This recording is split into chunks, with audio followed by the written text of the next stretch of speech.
আজ সোমবারের দিনে বা রাতে গোপন এই দোয়াটি ২১ বার পড়ুন।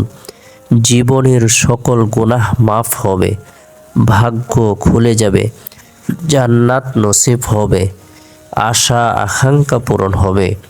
সোমবারের দিন অত্যন্ত বরকতপূর্ণ একটি দিন, ফজিলতপূর্ণ একটি দিন, মাহাত্ম্যপূর্ণ একটি দিন, তাৎপর্যপূর্ণ একটি দিন। সোমবারের দিন আল্লাহ পাক রব্বুল আলামিন আসমানের সকল দরজা উন্মুক্ত করে দেন। সারা পৃথিবীর সমস্ত মানুষের আমলসমূহের রিপোর্ট পেশ করা হয়ে থাকে। সোমবারের দিনটিকে স্বয়ং নবী করিম সাল্লাল্লাহু আলাইহি সাল্লাম গুরুত্ব প্রদান করতেন। নবী সাল্লাল্লাহু আলাইহি সাল্লাম আল্লাহ তাআলার কৃতজ্ঞতা জ্ঞাপন করার উদ্দেশ্যে নফল রোজা রাখতেন। আমরাও যদি সোমবারের দিনটিকে গুরুত্ব দেই, এদিনে নফল ইবাদত বন্দেগী করি, নফল নামাজ পড়ি, কোরআন তেলাওয়াত করি, জিকির আজগার করি, তাসবিহ তাহলিল পাঠ করি, রব্বুল আলামিনের দরবারে রোনাজারি করি, আল্লাহ পাক রব্বুল আলামিন আপনার আমার জীবনের সকল গুনাহগুলোকে মাফ করে দিবেন। আল্লাহ তাআলা দোয়াকে কবুল করবেন। আল্লাহ তাআলা ইচ্ছেগুলো, আশা আকাঙ্ক্ষাগুলোকে পূরণ করে দিবেন। বরকতপূর্ণ এই দিনে ফজরের নামাজ সম্পূর্ণ করার পর গুরুত্ব সহকারে আল্লাহ তাআলার প্রশংসা বর্ণনা করব, আল্লাহর বরত্বকে স্বীকার করব, আল্লাহর একাত্মবাদকে স্বীকার করব, আল্লাহ পাক রব্বুল আলামিনের প্রশংসা বর্ণনা করব। সুবহানাল্লাহ ১০০ বার আমল করব। আল্লাহ তাআলা ১০০ হজের নেকি প্রদান করবেন। আলহামদুলিল্লাহ, সমস্ত প্রশংসা আল্লাহ তাআলার জন্য। কোনো ব্যক্তি যদি ১০০ বার আমল করে আল্লাহ তাআলা তাকে ১০০ ঘোড়া জেহাদের জন্য দান করলে যে পরিমাণ নেকি হবে সেই পরিমাণ নেকি প্রদান করবেন।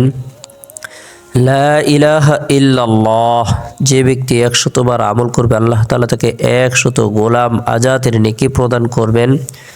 আল্লাহ তাআলা তার জীবনের সকল গুনাহগুলোকে মাফ করে দিবেন, জান্নাত অবধারিত করে দিবেন।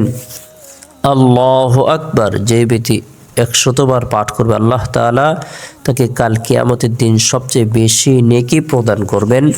তাই গুরুত্ব সহকারে ফজরের নামাজ সম্পূর্ণ করার পর বরকতপূর্ণ এই তাসবিহ তাহলিল তাকবীর পাঠ করব।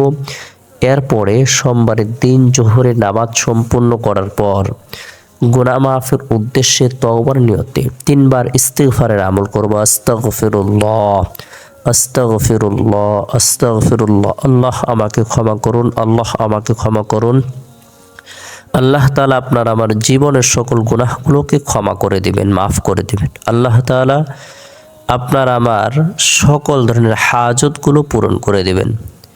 তাই গুরুত্ব সহকারে ইস্তিগফারের আমল করব।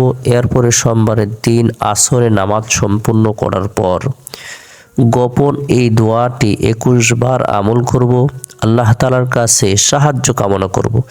এই দোয়াটি আমল করে বান্দা যা কামনা করবে, যা কিছু বাসনা করবে, যা কিছু ইচ্ছা পোষণ করবে আল্লাহ তাআলা তাই তাকে প্রদান করবেন, সেটা যদি তার জন্য কল্যাণকর হয়।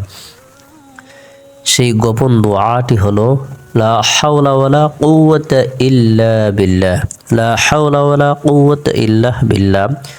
এটি এমনই পাওয়ারফুল একটি দোয়া, যে কোনো উদ্দেশ্যকে সামনে রেখে কোনো ব্যক্তি যদি আমল করে আল্লাহ তাআলা তার উদ্দেশ্যকে পূরণ করে দিবেন।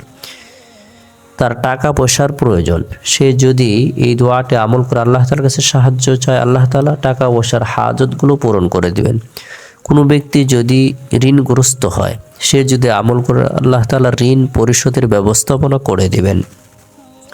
কোনো ব্যক্তি যদি সন্তান প্রত্যাশী হয়, ইজ্জত সম্মান কামনা করে, আল্লাহ তাআলা তার হাজতগুলোকে পূরণ করে দিবেন।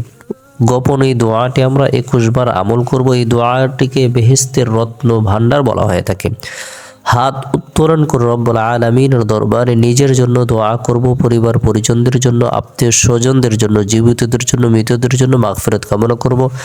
আল্লাহ তাআলা আমাদের সকলকে বোঝার আমল করার তৌফিক দান করুক। সকলে ভালো থাকুন, সুস্থ থাকুন, সকলে সুস্বাস্থ্য কামনা করে শেষ করছি। আসসালামু আলাইকুম ওয়া রাহমাতুল্লাহ।